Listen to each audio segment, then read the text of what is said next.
जाति न पूछो साधु की, पूछ लीजिए ज्ञान, मोल करो तलवार का, परी रहन दो म्यान। शांतानंद मिशन प्रशांत योग आश्रम अभी मैं कुरसाहा प्रखंड मोहिउद्दीननगर जिला समस्तीपुर राज्य बिहार में अवस्थित हूँ। और आप देख सकते हैं ये शांतानंद मिशन प्रयोग आश्रम प्रशांत योग आश्रम, ये इसका निर्माण कार्य होने जा रहा है। तो इस शांतानंद मिशन के ट्रस्ट के जो अभी जो फाउंडर हैं, इनसे मैं चाहूँगा कि ये जो आश्रम है ये क्या है, किस प्रकार से ये मानव कल्याण के लिए कार्य कर रही है। सबसे पहले मैं चाहूँगा ये जो बाबा संजय संयमी हैं ये अपना विचार रखेंगे। जरा आप। हरिओम आनंदम प्रशांति जीवन दर्शनम, नमो नारायण नारायणम। आपके द्वारा जो ये इंटरव्यू लिया जा रहा है, मेरे इंटरव्यू का ये दूसरा एपिसोड है। पिछले वर्ष भी कुछ विचारों को लिया गया था और उसमें परम पूज्य गुरुदेव बाबा शांतानंद जी महाराज के द्वारा जो यह संस्था मूल रूप से संस्थापित है, उनके नाम पर सन 2005 ईस्वी में शांतानंद मिशन प्रशांत योगाश्रम पुरुष वर्ग के लिए एक संस्था को मैं बाबा संजय संयमी परम पूज्य गुरुदेव बाबा शांतानंद के एक शिष्य के रूप में हूँ, इसको संस्थापित किया। और इसके साथ साथ ही महिला वर्ग के आध्यात्मिक उत्थान के लिए और मार्गदर्शन के लिए प्रशांत कन्या मिशन के नाम से भी सन 2010 ईस्वी में एक संस्था स्थापित की गई है। अभी हम सभी लोग जहाँ पर बैठे हुए हैं, ये बिहार प्रांत के मोहिउद्दीननगर प्रखंड के अंतर्गत एक कुरसाहा ग्राम है। और उसी कुरसाहा ग्राम में तो ज्ञान मार्ग सत्संग मंच, जो कि आज से करीब करीब 10 साल पहले 15 साल पहले ज्ञान मार्ग सत्संग का कार्यक्रम यहाँ पर किया गया था, मंच का निर्माण हुआ। और फिर 3-4 साल पहले यहाँ के कुछ लोगों ने आध्यात्मिक संस्कार और आध्यात्मिक ज्ञान का प्रचार प्रसार इस क्षेत्र में हो सके, इस उद्देश्य से आश्रम के लिए ज़मीन रजिस्ट्री किया और उसी आश्रम का निर्माण अभी यहाँ पर हो रहा है। उसी उद्देश्य से मैं यहाँ अभी ठहरा हुआ हूँ। तो बाबा, ये शांतानंद मिशन प्रशांत योग आश्रम ये क्या है, जरा इस पर विशेष प्रकाश डालें। इसको थोड़ा सा विस्तार से हमें बताना पड़ेगा ताकि सभी लोगों को ठीक ढंग से समझ में आ जाए। ऐसा है कि परम पूज्य गुरुदेव बाबा शांतानंद जी महाराज के द्वारा 1987 ईस्वी में इस संस्था की नींव रखी गई थी। और बाबा शांतानंद विचार मंच के द्वारा परम पूज्य गुरुदेव ने जगह जगह पर अपने विचारों को 3-4 राज्यों में प्रसारित किया। उत्तर प्रदेश के गाजीपुर ज़िला से ये आरंभ हुआ था 1987 ईस्वी में। चूँकि परम पूज्य गुरुदेव अपनी भौतिक शिक्षा पूर्ण करके आईएएस पदाधिकारी के रूप में उच्च पद पर भी पदासीन रहे और फिर कुछ दिनों के बाद रिजाइन दे करके अपनी जन्मभूमि पर लगातार 6 सालों तक उन्होंने कठोर साधना और तपश्चर्या किया। इसके बाद आध्यात्मिक ऊर्जा से स्फूर्त प्रेरणा के द्वारा उन्हें ऐसा लगा कि समाज के बीच में इन आध्यात्मिक ज्ञान को ले जाना चाहिए। और उस उद्देश्य से उन्होंने वहाँ से प्रचार प्रसार करने के दृष्टिकोण से इस कार्यक्रम को आरंभ किया और उनका नाम रखा गया शांतानंद विचार मंच। तो इस प्रकार से 87 ईस्वी से लेकर के 2000 ईस्वी तक 13-14 सालों में 126 मंचों का निर्माण हुआ। मंच का यहाँ पर अभिप्राय है कि 42 दिन अर्थात 6 सप्ताह का कार्यक्रम एक जगह ठहर करके परम पूज्य गुरुदेव अपने ज्ञान और विचार को समाज के कल्याण के लिए योग प्रशिक्षण साधना के साथ साथ दिया करते थे। 42 दिन पूरा हो जाने पर उस जगह के नाम से मंच की घोषणा हो जाती थी। इस प्रकार से कुल 126 मंचों का निर्माण परम पूज्य गुरुदेव के द्वारा हुआ। उत्तर प्रदेश, बिहार और उस समय बिहार का ही अंग था झारखंड प्रदेश और बंगाल प्रदेश में हुआ। परम पूज्य गुरुदेव 2000 ईस्वी के बाद जब हिमालय प्रस्थान किए तो कुछ मंचों का निर्माण तो उत्तराखंड में भी हुआ। तो 126 मंचों के निर्माण करने के बाद जब उनके इस धर्मचक्र प्रवर्तन का, इस महाअभियान का पूर्णाहुति हो गया तो पूज्य गुरुदेव ने हिमालय प्रस्थान करने के पूर्व, चूँकि विद्यापति नगर में 1998 ईस्वी में ही 5 ब्रह्मचारियों को इस मार्ग के लिए साधु जीवन में दीक्षित कर चुके थे। समस्तीपुर जिला के अंदर विद्यापति नगर अब धाम बन चुका है और वहीं से करीब 2 किलोमीटर की दूरी पर मिर्ज़ापुर ग्राम है। तो वहीं पर साधना स्थल के नाम से परम पूज्य गुरुदेव का एक केंद्र स्थापित है, जहाँ की परम पूज्य गुरुदेव ने 100 चक्र पूरे होने के दरमियान में अवसर पर तो चक्र शताब्दी समारोह मनाए थे और उसी समय 5 ब्रह्मचारियों को विशेष प्रशिक्षण दे करके साधु जीवन के लिए दीक्षित किए थे। 2000 ईस्वी में छपरा जिला में जो मुसेपुर धनौरा ग्राम में है, वहाँ पर भी इस अभियान का जब पूर्णाहुति किया गया तो 2-3 ब्रह्मचारी वहाँ पर और परम पूज्य गुरुदेव के द्वारा दीक्षित किए गए थे। पहले जिन 5 ब्रह्मचारियों को दीक्षित किया गया था, मैं उनमें नाम लेना चाहूँगा। श्री साधनानंद जी, श्री संपूर्णानंद जी, श्री सच्चिदानंद जी, श्री संजय सतपाल और सबसे छोटा मैं था, मेरा नाम परम पूज्य गुरुदेव ने रखा संजय संयमी। तो ये 5 ब्रह्मचारी विद्यापति नगर में साधना स्थल पर साधु जीवन के लिए नव संन्यास की परंपरा में दीक्षित किए गए थे और 3 ब्रह्मचारी लोगों को शांति स्थल में, जो कि छपरा जिला के अंदर मुसेपुर धनौरा ग्राम में परम पूज्य गुरुदेव का शांति स्थल अपना एक केंद्र बना हुआ है, वहीं पर पूरे अभियान की पूर्णाहुति की गई थी। उसके बाद परम पूज्य गुरुदेव वहाँ से हिमालय प्रस्थान कर गए 2001 ईस्वी के मार्च महीने में। तो वहाँ पर भी 3 ब्रह्मचारी को दीक्षित किया गया था और उसमें से जहाँ तक मुझे ध्यान में है, क्योंकि उस समय वहाँ पर मैं नहीं था, 3 ब्रह्मचारियों में से श्री नरेश जी, जिनका कि परम पूज्य गुरुदेव ने नरेश साधक नाम रखा, और दूसरे ब्रह्मचारी थे व्यास जी, और तीसरे ब्रह्मचारी एक और थे श्री कृष्णनंदन जी। इस प्रकार से 8 ब्रह्मचारियों को परम पूज्य गुरुदेव ने साधु जीवन के लिए इस मार्ग में पहल दीक्षित किया था।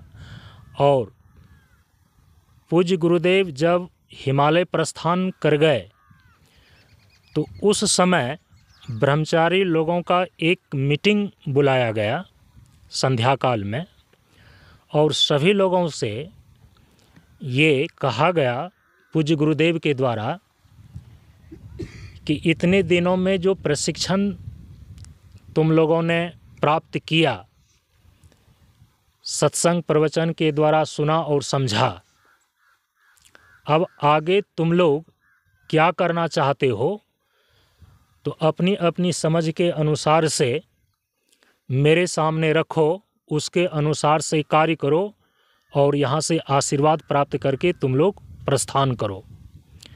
हम सभी लोगों ने हाथ जोड़ करके पूज्य गुरुदेव से निवेदन किया था कि जैसा आदेश होगा हम सभी लोग 8 ब्रह्मचारी मिलकर के उसका पालन करने के लिए तत्पर हैं। तो इस पर पूज्य गुरुदेव ने कहा कि प्रशिक्षण का कार्यक्रम संपन्न हो चुका है और अपने पूर्व योजना के अनुसार से मुझे यहाँ से आगे प्रस्थान करना होगा हिमालय की ओर। इसीलिए मेरे पीछे अभी कोई नहीं आएगा।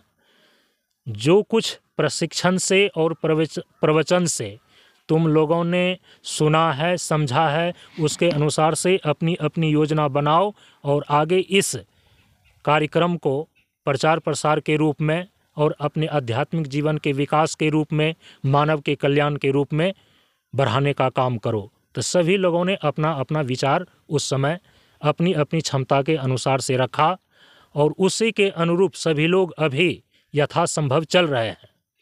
परम पूज्य गुरुदेव ने उसी समय मंच स्तरीय कार्यक्रम करने का मुझे आदेश दिया था कि मंच जगह जगह बना करके प्रवचन का कार्यक्रम देना, और गुरुदेव के उसी आदेश को पाकर के तो मैंने मंच स्तरीय कार्यक्रम देना आरंभ किया।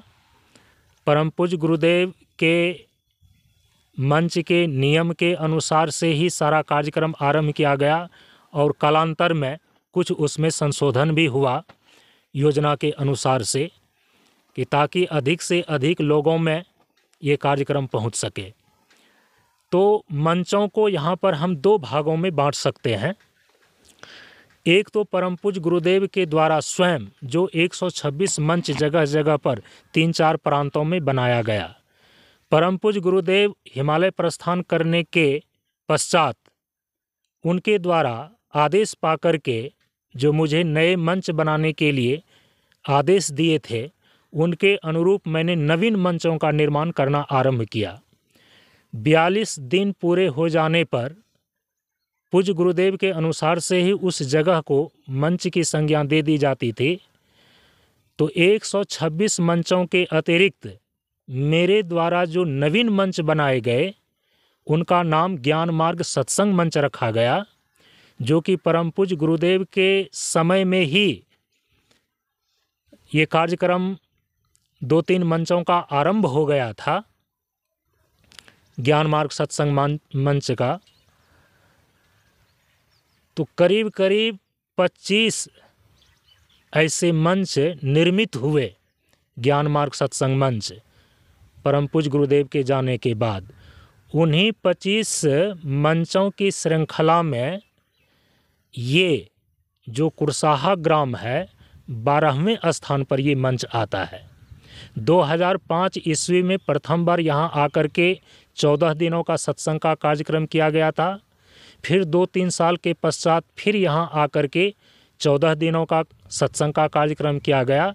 उसी बीच में यहाँ के कुछ लोगों ने आश्रम निर्माण के लिए परम पूज्य गुरुदेव के नाम से जमीन रजिस्ट्री किया और वही यहाँ निर्माण का कार्य अभी चल रहा है।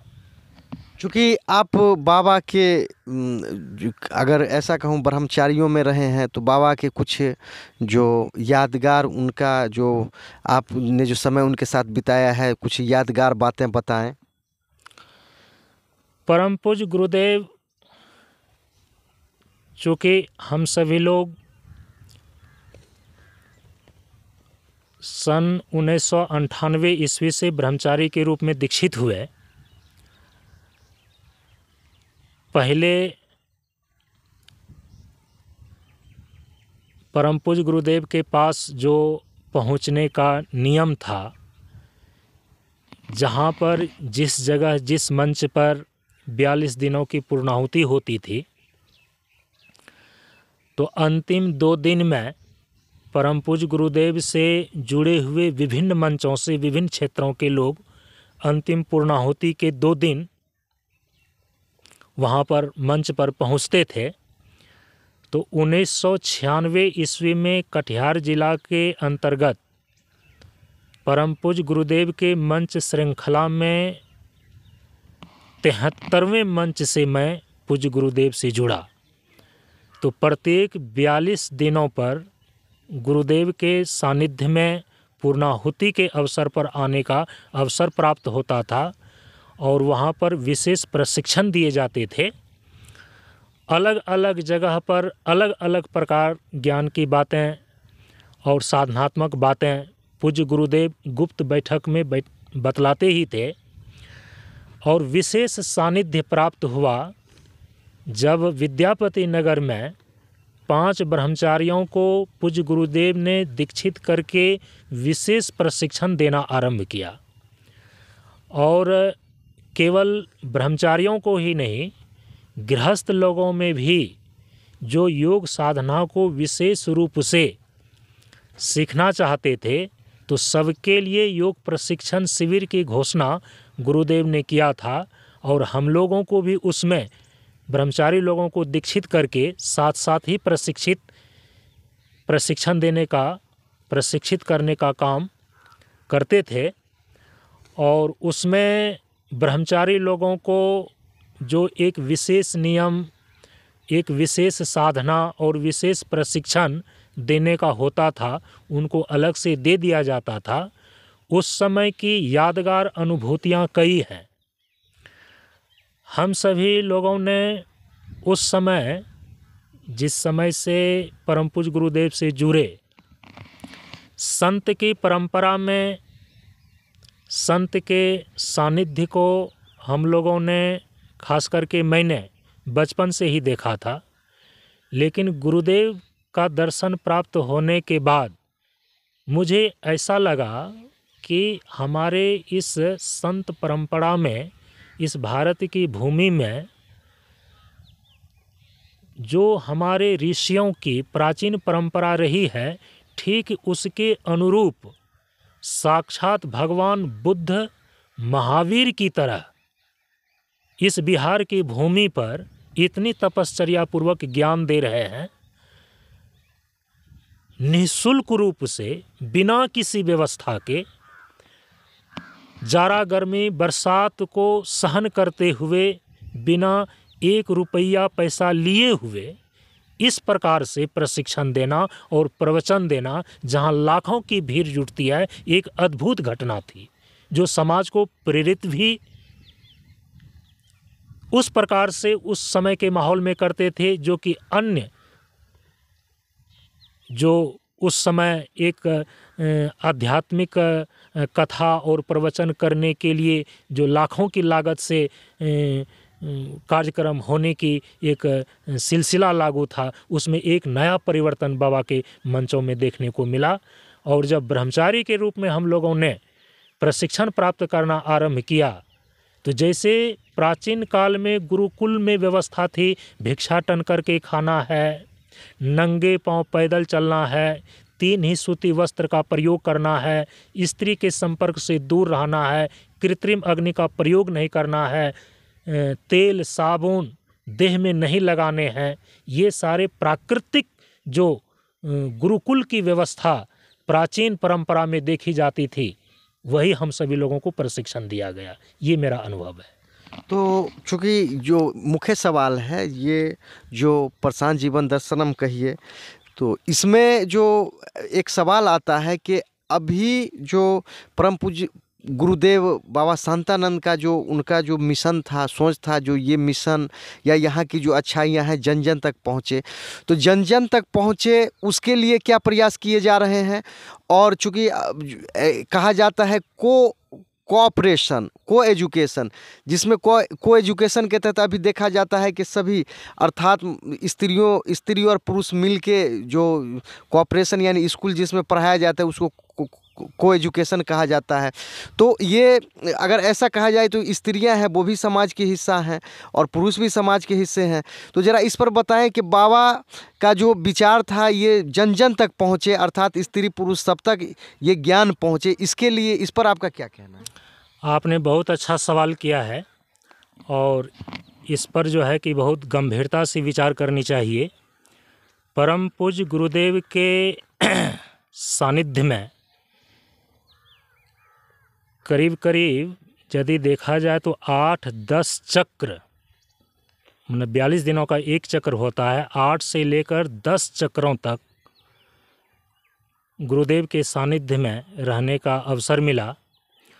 मंच स्तरीय कार्यक्रम और ब्रह्मचारी लोगों को विशेष प्रशिक्षण देने में मिशन से संबंधित जो व्यवस्थाएं की जाती थी, उस समय श्री रणधीर जी करके एक नवगछिया मंच से जुड़े हुए बाबा के शिष्य हैं, और उस समय तो उनका बहुत बड़ा योगदान रहा है। तो मुझे ऐसा लगता है कि बाबा के द्वारा लिखे हुए कुछ कॉपी हैं, चिंतन डायरी हैं, अभी भी उनके पास विद्यमान होगा। बहुत सारे उसमें पत्र भी लिखे गए हैं। जहाँ तक को एजुकेशन की बात है, को एजुकेशन माने सहशिक्षा, स्त्री और पुरुष के सहशिक्षा को अंग्रेजी में को एजुकेशन बोलते हैं। इस विषय में जो बाबा का दृष्टिकोण था, मैं वो रखना चाहता हूँ और अपने इस विचार के माध्यम से और लोगों तक भी पहुँचाना चाहता हूँ।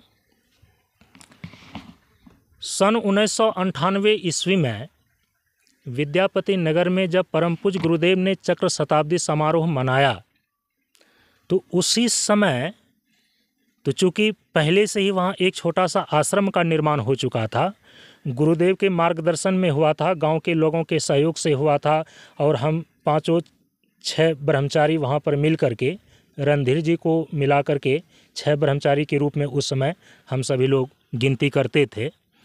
तो उस समय बहुत प्रकार की योजनाएं बनी थी कि एक आध्यात्मिक संस्थान के रूप में इन सारी चीज़ों को किस प्रकार से व्यवस्थित किया जाए। परम पूज्य गुरुदेव अपने मंच पर जो प्रवचन का कार्यक्रम और प्रशिक्षण का कार्यक्रम देते थे, उनका एक निश्चित नियम था, और उस समय चूँकि 42 दिन पर ही स्थान बदलना होता था, तो महिलाओं को प्रशिक्षण का कार्यक्रम का प्रावधान नहीं रखा गया था। केवल पुरुष वर्ग में, उसमें भी जो युवा स्तर के लोग हैं, जो 15 साल से कम उम्र के बच्चे होते थे या 50 साल से अधिक उम्र के वयोवृद्ध व्यक्ति होते थे, उनको भी, पुरुष में भी प्रशिक्षण में भाग लेने नहीं दिया जाता था। उनको नहीं लेने दिया जाता था, माने उनको नहीं लिया जाता था। उसमें कई कारण थे। एक तो समय कम रहता था, और व्यवस्था उस समय यदि किसी प्रशिक्षण को हम लंबे समय तक चलाना चाहते हैं तो अधिक से अधिक दिनों तक ठहर करके अधिक व्यवस्था की जरूरत पड़ती थी। तो चूंकि परम पूज्य गुरुदेव 42 दिन में स्थानांतरण कर जाते थे, 21 दिनों का ही मूल रूप से प्रशिक्षण का कार्यक्रम चलता था लगातार चलने में। तो इसीलिए पहले केवल पुरुष वर्ग का ही योग प्रशिक्षण का कार्यक्रम बाबा के मंच में बाबा के द्वारा दिए जाने का प्रावधान था। बच्चे का, महिला का और वृद्ध का उस समय प्रावधान नहीं था। बाबा के नियम के अंतर्गत ये चीज़ें उस समय नहीं लाई गई थी। लेकिन जब कई चक्र विद्यापति नगर में ठहर करके विशेष प्रशिक्षण के उद्देश्य से ये सारी चीज़ें होने लगी, तो वहाँ पर कुछ नियमों में परिवर्तन किया गया।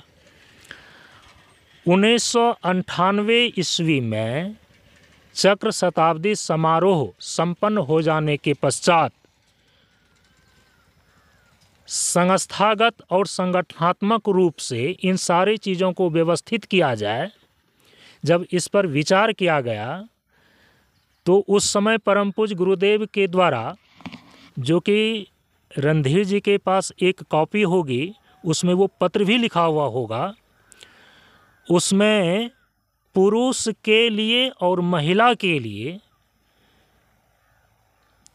पुरुष समाज सत्संग समिति विद्यापति नगर, महिला समाज सत्संग समिति विद्यापति नगर, दोनों के नाम से अलग अलग एक समिति उसमें गठित की गई।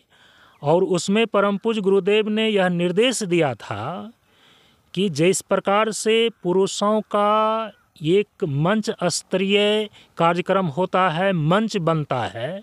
अभी महिलाओं के लिए हम लोगों के पास व्यवस्था नहीं है।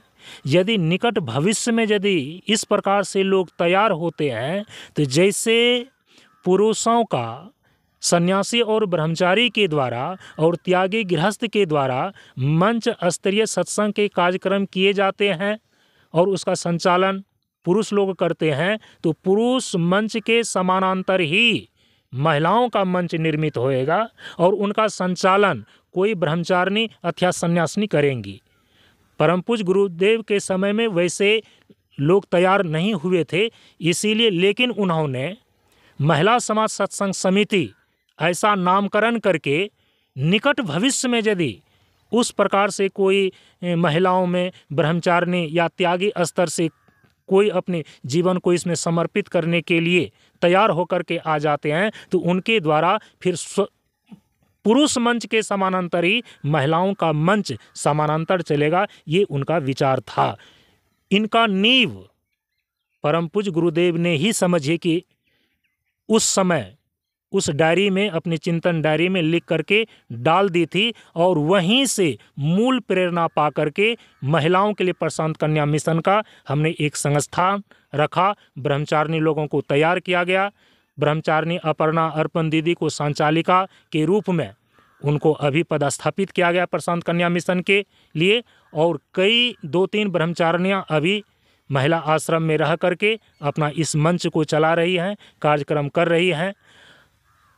परम पूज्य गुरुदेव के जाने के बाद बच्चे लोगों का, जो छोटे छोटे बच्चे हैं 5वीं क्लास से लेकर के BA क्लास तक के विद्यार्थियों को भी, जिससे कि उसके अंदर दबी हुई संस्कार और प्रतिभा की जागृति हो सके, स्वस्थ शरीर, एकाग्र मन, शांत चित्त का निर्माण हो सके, एक दिव्य संस्कार की जागृति उसके अंदर आ सके, जो परम पूज्य गुरुदेव का उद्देश्य था कि एक सही स्वस्थ और संपूर्ण मनुष्य जीवन का निर्माण करना। तो जो उसमें बच्चे, महिलाएं और वृद्ध व्यवस्था के अभाव के कारण से प्रशिक्षण से वंचित हो गए थे, परम पूज्य गुरुदेव के जाने के बाद उनको जोड़ने के उद्देश्य से शांतानंद मिशन पुरुष लोगों के लिए, प्रशांत कन्या मिशन महिला लोगों के लिए बनाया गया। अगर मैं ऐसा कहूं कि अगर आपके बारे में कहूं कि बाबा संजय संयमी का शांतानंद मिशन या प्रशांत योग आश्रम में के लिए जो योगदान की अगर बात करूं तो जरा आप अपना योगदान के बारे में चर्चा करें। अभी बताया जैसा मैंने कि परम पूज्य गुरुदेव के जाने के बाद बच्चे लोगों को, वृद्ध लोगों को और महिला लोगों के लिए इस मंच में मंच स्तरीय कार्यक्रम के लिए स्थान बनाया गया और उसी उद्देश्य से ये सारी चीज़ें व्यवस्थित यहाँ पर की जा रही हैं। और यदि देखें तो परम पूज्य गुरुदेव ने ही बीज रूप में सारे प्रकल्पों की नींव अपने समय में ही डाल रखी थी और मैं तो केवल उनको एक नए तरीके से प्रस्तुत करने की कोशिश कर रहा हूँ। परम पूज्य गुरुदेव ने हम सभी लोगों को ऐसा प्रशिक्षण के दरमियान में निर्देश किया कि बच्चा जिस प्रकार से जीवन जड़ और चेतन दोनों से निर्मित है, जीवन जीने के लिए जड़ पदार्थ की भी आवश्यकता है, लेकिन जीवन का मूल तत्व तो चेतन है। जड़ पदार्थ के विकास करने में प्रायः लोग अपनी चेतना के विकास को भूल जाते हैं और चेतना का विकास नहीं हो पाता है। साधु संत महात्मा का, सन्यासी लोगों का मूल जो दायित्व बनता है समाज को लेकर, उसके अंदर आध्यात्मिक चेतना का विकास करना। तो आध्यात्मिक चेतना का विकास का होगा कैसे? ज्ञान का विकास हो, शिक्षा का विकास हो, मानवता का विकास हो, तभी इन तीनों माध्यम से हम उनके जीवन को प्रकाशित कर सकते हैं। उसी उद्देश्य से परम पूज्य गुरुदेव ने आध्यात्मिक चेतना के विकास को मानव के अंदर करने के लिए ही प्रवचन का कार्यक्रम, प्रशिक्षण का कार्यक्रम और फिर उसके अतिरिक्त प्रभात फेरी का कार्यक्रम, प्रार्थना कीर्तन आदि जो परम पूज्य गुरुदेव के उपदेश हैं, मौलिक रचना हैं, तो उनको छपा करके पर्ची के रूप में जन समूह में उनको वितरण करने का, बांटने का भी काम परम पूज्य गुरुदेव के समय से ही हुआ। तो इस प्रकार से प्रकाशन का भी कार्यक्रम किया गया। इसके अतिरिक्त समाज का कल्याण पीढ़ी दर पीढ़ी हो सके, तो उसके लिए जो मानव समाज के लिए ही जीवन को समर्पित कर सके, ऐसे साधु ब्रह्मचारी को तैयार करना प्रशिक्षण के माध्यम से, ये परम पूज्य गुरुदेव ने अपने ही समय में किया।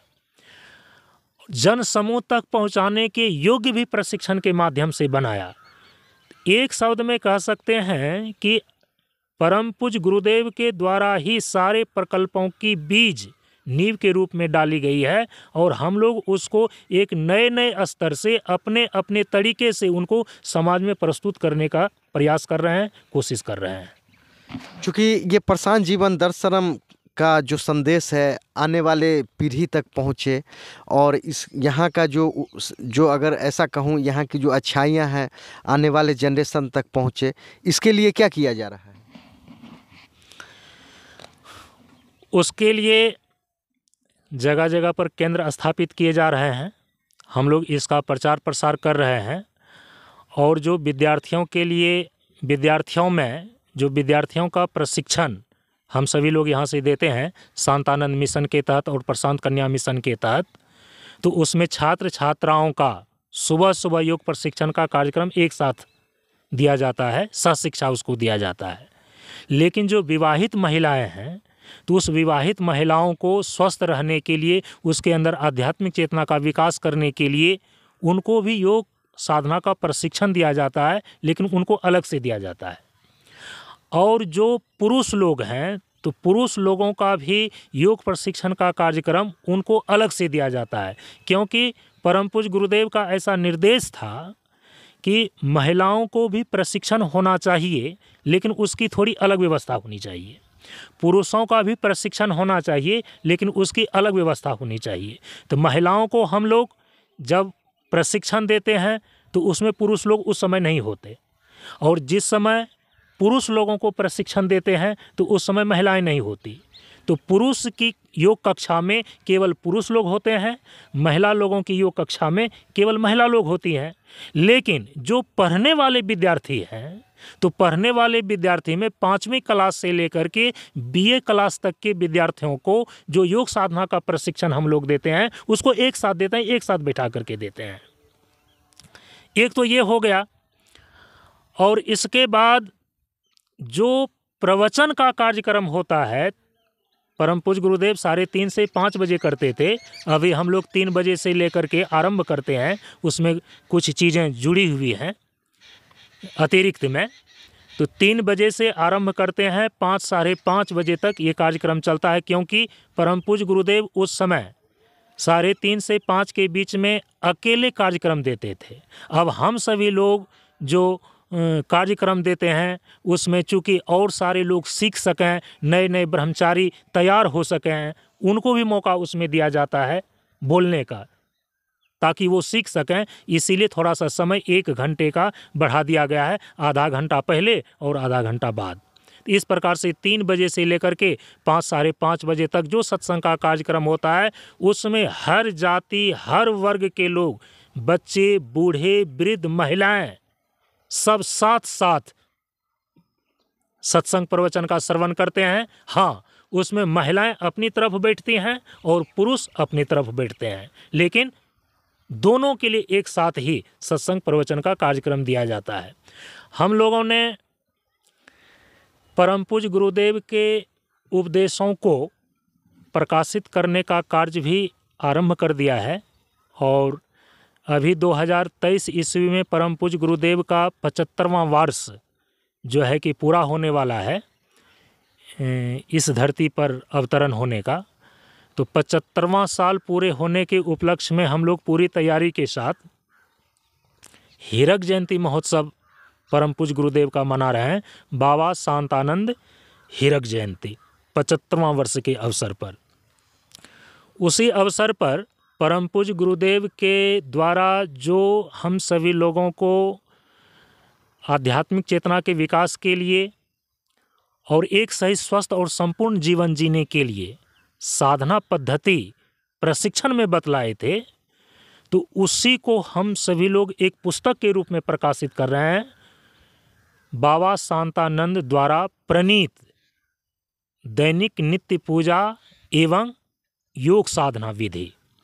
उससे क्या होगा कि परम पूज्य गुरुदेव के द्वारा जो साधना बतलाई गई है उस पुस्तक के माध्यम से जन जन तक पहुंच सकेगा। ऐसे परम पूज्य गुरुदेव के उपदेशों को पुस्तक के रूप में अब तक में प्रकाशित कई जगह से किया गया है, लेकिन परम पूज्य गुरुदेव की जो साधना पद्धति है उस साधना पद्धति का कोई मार्ग निर्देशिका के रूप में कोई पुस्तक उपलब्ध नहीं है। तो हम लोग अभी प्रयास में हैं, आधा कार्य प्रकाशन में अटका हुआ है, आधा कार्य हो चुका है। तो हीरक जयंती के अवसर पर हम सभी लोग परम पूज्य गुरुदेव के पुस्तक का प्रकाशन करके उसको विमोचन करने वाले हैं। उससे जन जागरण भी होएगा और फिर उसी के माध्यम से साधना पद्धति से भी परिचित होंगे। चूँकि अभी मैं ये कुरसाहा ग्राम में अवस्थित हूँ और एक निर्माणाधीन प्रशांत जीवन दर्शनम एक ये आश्रम का निर्माण होने जा रहा है। तो ये आश्रम का निर्माण होने जा रहा है और इसके अलावा और भी नए जो आश्रम निर्माणाधीन है, बने हैं या बनने वाले हैं, जरा उस पर प्रकाश डालें। परम पूज्य गुरुदेव के नाम से जो मिशन बना है, 2 मिशन है। पुरुष लोगों के आध्यात्मिक मार्गदर्शन के लिए शांतानंद मिशन और महिलाओं के आध्यात्मिक मार्गदर्शन के लिए प्रशांत कन्या मिशन। तो प्रशांत कन्या मिशन के तहत महिलाओं के लिए तो 2-3 जगह ज़मीन उपलब्ध हो चुका है और जिसमें कि 2 जगह उनका आश्रम भी बन गया है। ब्रह्मचारिणी लोगों का अभी प्रवास महिला आश्रम बना हुआ है। पटना जिला के अंतर्गत 12 अनुमंडल है और 12 अनुमंडल में पंडारक प्रखंड है। अब पंडारक प्रखंड के अंतर्गत ही गोआसा शेखपुरा, वहाँ पर मेरे द्वारा एक मंच का भी निर्माण हुआ था, तो वहीं पर महिलाओं का आश्रम बनाया गया है। वहीं पर ब्रह्मचारिणी लोगों का अभी प्रवास है। जहाँ जहाँ कार्यक्रम होता है वहाँ पर वे लोग जाती हैं और कार्यक्रम पूरा हो जाने के बाद उन लोगों का फिर ठहराव वहीं पर होता है। उसके अतिरिक्त धनबाद में महिलाओं का, जो झारखंड राज्य के अंदर धनबाद ज़िला है, तो धनबाद ज़िला के शहर में जो कि परम पूज्य गुरुदेव कभी अपने श्री चरण को धनबाद में रखे थे, लेकिन वहाँ पर तो अब बहुत सारे मकान वगैरह बन गए हैं। लेकिन उसी स्मृति में कि परम पूज्य गुरुदेव कभी धनबाद की भूमि पर अपने श्री चरण को रखे थे, तो उनका जगह रहना चाहिए। उसी स्मृति में वहाँ पर महिलाओं के लिए तो कुछ ज़मीन दान में मिला और कुछ ज़मीन खरीद करके वहाँ भी महिलाओं का आश्रम वहाँ पर निर्माणाधीन है। और महिलाओं के आश्रम के लिए तीसरे जगह पर बिहार प्रांत के ही शेखपुरा ज़िला है, बरबीघा के पास, तो वहीं पर मूसापुर एक मंच है जो नवीन मंच की श्रृंखला में 9वें स्थान पर वो मंच है। तो अभी फ़िलहाल ही में ठीक पिछले महीने वहाँ के लोगों ने दोनों मिशन के लिए आश्रम निर्माण के लिए ज़मीन दिए हैं। शांतानंद मिशन के लिए भी दिए हैं और प्रशांत कन्या मिशन के लिए भी दिए हैं। और शांतानंद मिशन जो पुरुष लोगों के लिए, ब्रह्मचारी लोगों के लिए आश्रम बने हुए हैं, शांतानंद मिशन के तहत परम पूज्य गुरुदेव का 18वां मंच है 50 मंच। तो वहाँ 50 मंच पर ही चूँकि परम पूज्य गुरुदेव ने गंगा के उस पार अर्थात मगध के क्षेत्र में प्रचार प्रसार करने का मुझे विशेष रूप से जिम्मेदारी दिया था, इसीलिए परम पूज्य गुरुदेव के 18वें मंच 50 को मैंने वहाँ केंद्र बना करके प्रधान कार्यालय बनाया। वहाँ जा कर के देख सकते हैं कि आश्रम बना हुआ है। वहीं से अन्य जगहों का भी अभी हम संचालन कर रहे हैं। 8 जगह जहाँ की आश्रम बने हुए हैं और निर्माण का कार्य चल रहा है। ये शांतानंद मिशन पुरुष वर्ग लोगों के लिए, जिसमें कि पचासा हो गया, सरवाहदा जो गया जिला के अंतर्गत पड़ते हैं, तो वहाँ भी एक आश्रम बना हुआ है। वहाँ के जो स्थानीय लोग हैं उनके द्वारा वहाँ की व्यवस्था की जाती है। वहाँ रामानंद ब्रह्मचारी अभी वहाँ पर रह करके उस आश्रम को उनके प्रतिनिधित्व में संचालित हो रहा है। जो अभी मैंने प्रधान कार्यालय के रूप में पचासा मंच का नाम लिया, तो वहाँ पचासा मंच में ब्रह्मचारी विनीत जी वहाँ पर रह करके उनके प्रतिनिधित्व में देखरेख हो रहा है। और मैं भी वहाँ ज़्यादा से ज़्यादा वहीं पर ठहरता हूँ, चूँकि वहीं से संचालन करना पड़ता है। इसके बाद अभी यहाँ कुरसाहा देख ही रहे हैं। ये कुरसाहा मंच जो है, यहाँ अब आश्रम पीछे देख रहे हैं कि निर्माण का कार्य चल रहा है। पहले यहाँ पर एक फूस की कुटिया बनी हुई थी, अब यहाँ पर पक्का मकान बन रहा है। यहाँ पर ब्रह्मचारी अविनाश बाबा सबसे पहले यहाँ पर उन्होंने पीछे जो और एक कुटिया देख रहे हैं, यहाँ से 200 मीटर की दूरी पर वहाँ पर निवास स्थल है और यहाँ पर ये मंदिर और मंच स्थल है। दोनों जगह पर चूँकि वहाँ जो कुटिया है वो भी फूस की बनी हुई, उसको पक्का किया जा रहा है। यहाँ तो नया नींव ही डाली गई। यहाँ भी बाबा का एक फूस की ही कुटिया थी, उसको भी हटा करके पक्का किया जा रहा है। यहाँ से 2-3 किलोमीटर की दूरी पर मनियर मंच है, जो कि बाबा के मंचों की श्रृंखला में वो 10वें स्थान पर है, 10वां मंच के रूप में है। तो वहाँ भी आश्रम बना हुआ है और वहाँ पहले अविनाश बाबा रहते थे।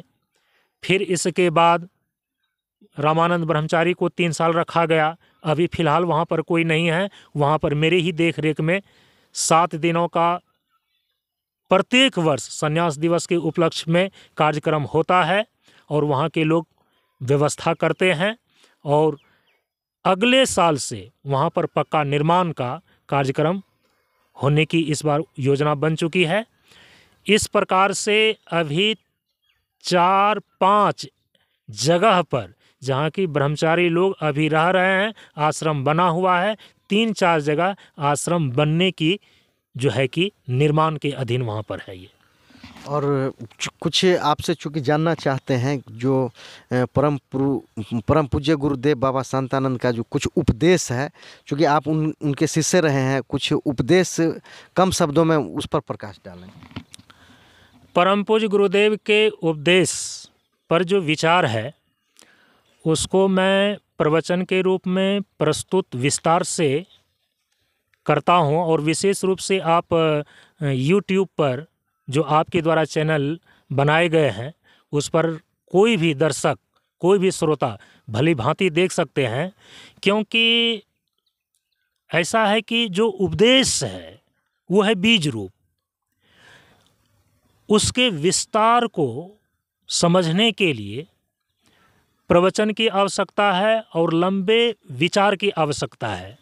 परम पूज्य ने अपने उपदेश को मूल रूप से 6 खंडों में दिया है और उसके अतिरिक्त 2 खंड विशेष हैं और 2 खंड शांति उपदेश हैं। तो कुल मिलाकर के 10 खंडों में परम पूज्य गुरुदेव का उपदेश प्राप्त होता है। उसके अतिरिक्त तत्व गुण वंदना है, प्रार्थना है, सर्वमांगलिक मंत्रोच्चारण है, आशीर्वचन है, जयकार है, शांति पाठ है।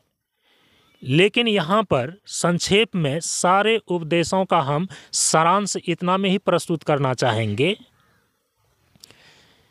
कि पूज्य गुरुदेव के उपदेश का जो केंद्रीय बिंदु है वो है जीवन।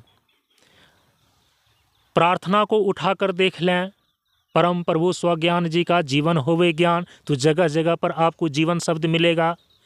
कीर्तन है 2 पंक्ति का, प्रशांत जीवन दर्शनम, प्रशांत जीवन दर्शनम, इसमें भी जीवन शब्द बैठा हुआ मिलेगा आपको। तत्व गुण वंदना के अंदर जगह जगह पर जीवन शब्द प्रयुक्त है। जितने भी उपदेश हैं उसमें अधिकांश जीवन शब्द आपको बाबा के उपदेश में मिलेंगे। मनुष्य के जीवन में जीवन से बढ़कर के दूसरा कोई चीज़ नहीं है, ऐसा परम पूज्य गुरुदेव अपने प्रवचन में हम सभी लोगों को बार बार समझाते थे। तो यहाँ का उपदेश का, साधना का, उपासना का, प्रवचन का जो मूल बिंदु है वो है जीवन। दार्शनिक धरातल पर भी हम देख सकते हैं कि जीवन के मुख्य 3 आयाम होते हैं। जीवन का जो विस्तार है वो जीव, जगत और ईश्वर के रूप में है। जीवन का जो पहला बिंदु है वो जगत है, जो बाहर प्रकृति के 5 तत्वों से निर्मित है, पृथ्वी, जल, अग्नि, वायु और आकाश। और उसी 5 तत्वों से निर्मित शरीर है। शरीर और भीतर में जो चेतन की सत्ता आत्मा है, दोनों शरीर और चेतन आत्मा के संयुक्त रूप से जो एक विलक्षण शक्ति उत्पन्न होती है उसका नाम है जीव। तो ये जीव ही जीवन का मूल तत्व है। तो जगत जो 5 तत्वों से, प्रकृति के 5 तत्वों से निर्मित है, हमारे जीवन का ये बाहरी धरातल है। उसी 5 तत्वों से बना हुआ शरीर, और इस शरीर के भीतर जो जीव तत्व है, तो जीवन में मूल शब्द जीव है। और ये जीव जब अपने मूल स्वरूप को प्राप्त कर लेता है, तो जीव का मूल स्वरूप है क्या? तो परम पूज्य गुरुदेव ने प्रार्थना में कहा है, परम प्रभु स्वज्ञान जी का जीवन होवे ज्ञान। जी का माने जीव का। जीव का जो पारमार्थिक स्वरूप है, जो मौलिक स्वरूप है, जो निज स्वरूप है, वो है परम प्रभु परमात्मा अर्थात ब्रह्म। जीव जब प्रकृति के सारे विकारों से, सारे बंधनों से छूटकर अपने निज स्वरूप में, ब्रह्म भाव में स्थित हो जाता है, तो इसी को बोलते हैं ब्रह्म दर्शन, इसी को बोलते हैं जीवन की पूर्णता। जीव भेद सर्वदा शांत भाव हो, सम्मुख जीव महान। तत्व और शांति वंदना के अंदर परम पूज्य गुरुदेव ने ऐसा निर्देश किया है। भेद सर्वदा शांत भाव हो, सम्मुख जीव महान।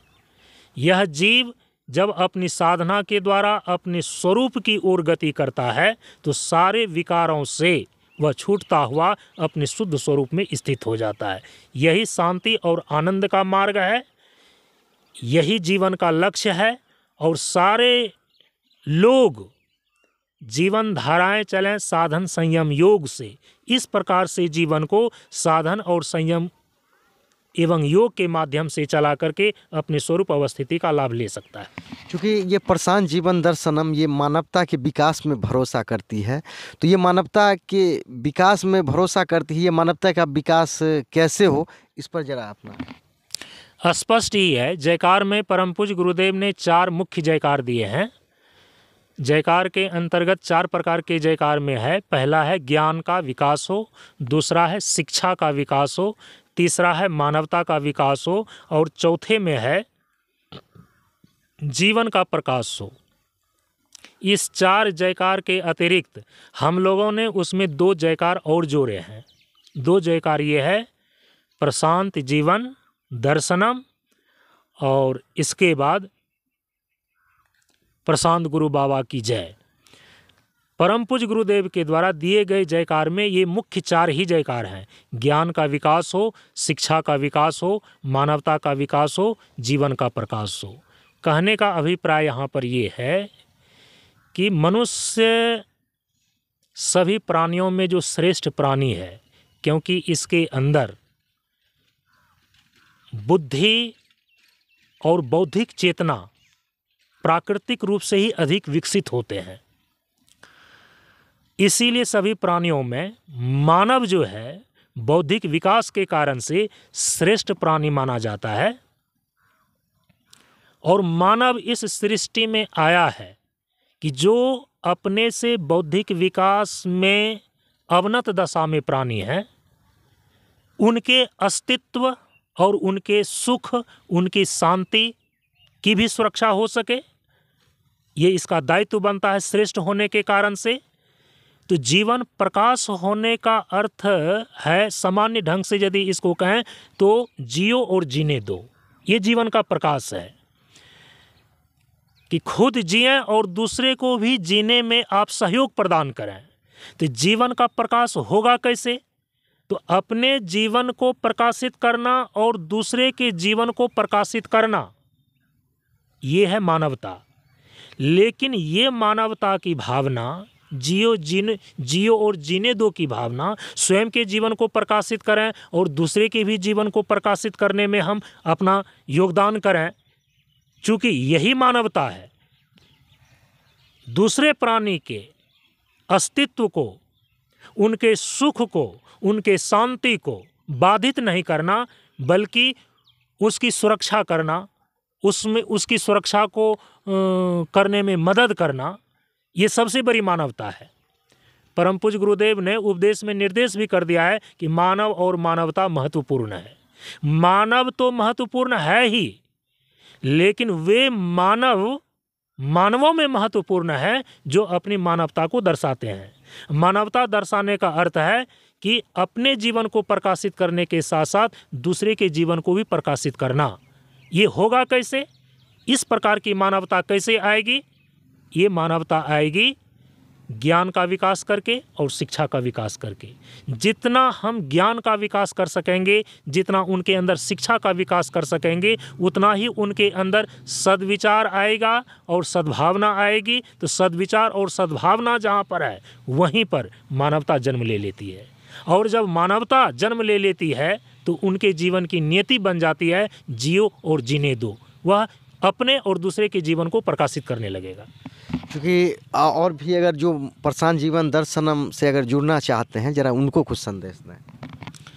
प्रशांत जीवन दर्शनम, यह जो परम पूज्य गुरुदेव का मूल मंत्र है, और चूँकि मूल मंत्र होने के कारण से इस संस्था को भी प्रायः लोग जितना परम पूज्य गुरुदेव बाबा के नाम से नहीं जानते हैं, बल्कि उनके इस मंत्र के नाम से जानते हैं। प्रशांत जीवन दर्शनम कहने का सीधा अर्थ ही हो जाता है बाबा शांतानंद की संस्था। इससे जुड़ने का अभी तो सोशल मीडिया का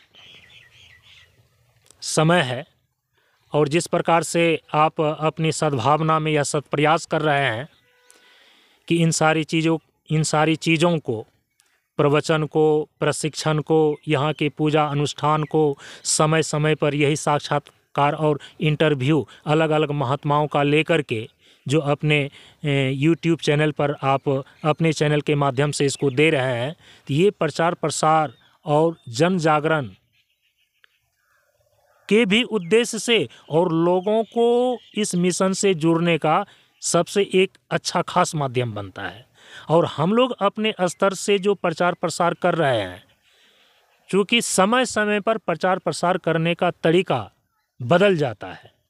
अभी के दौर में बहुत ऐसी सारी चीज़ें हैं जहाँ की अच्छी चीज़ें हो रही हैं, लेकिन प्रचार प्रसार के अभाव के कारण से वो जन जन तक नहीं पहुँच पाता है।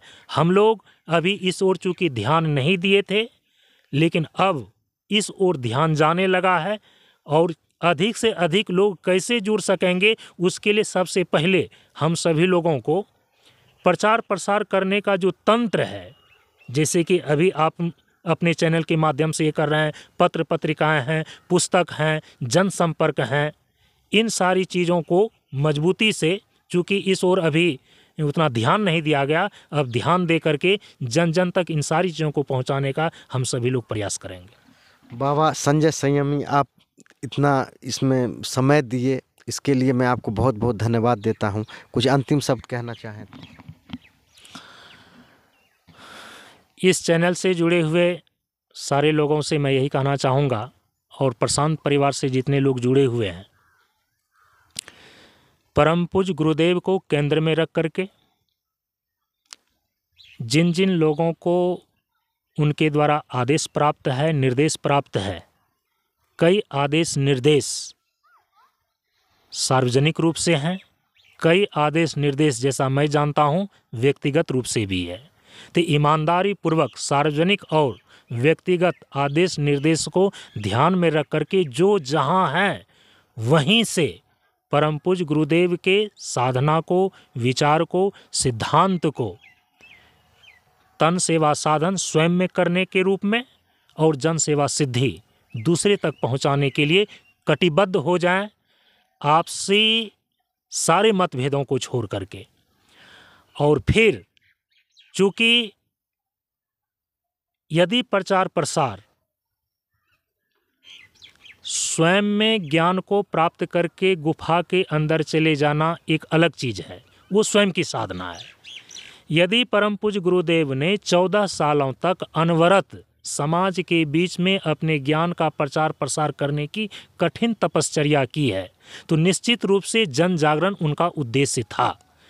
अपने लिए भोजन बना करके खा लेना ये आसान बात है, लेकिन दूसरे को भी तृप्ति मिले और दूसरे तक ये सारी बातें पहुँचे, इसको ध्यान में रख करके जब हम कोई कार्य करते हैं, कोई योजना बनाते हैं, तो थोड़ा सा उसका रूप अलग हो जाता है, लेकिन उसमें शुद्धता, पवित्रता होनी चाहिए, निष्ठा होनी चाहिए। और अब तो चूँकि जब सोशल मीडिया के प्लेटफॉर्म पर हम सभी लोग आ चुके हैं, तो मैं निवेदन करना चाहूँगा कि अधिक से अधिक लोग इन सारी चीज़ों को प्रशांत जीवन दर्शनम के माध्यम से जो भी यूट्यूब चैनल पर डाला जा रहा है, इसको अधिक से अधिक लाइक करें, अधिक से अधिक सब्सक्राइब करें और अधिक से अधिक लोग इनको देखें, सुनें और परम पूज्य गुरुदेव की बातों से अवगत होकर के जीवन में शांति और आनंद का लाभ उठावें। चलिए बाबा, आपका बहुत बहुत धन्यवाद।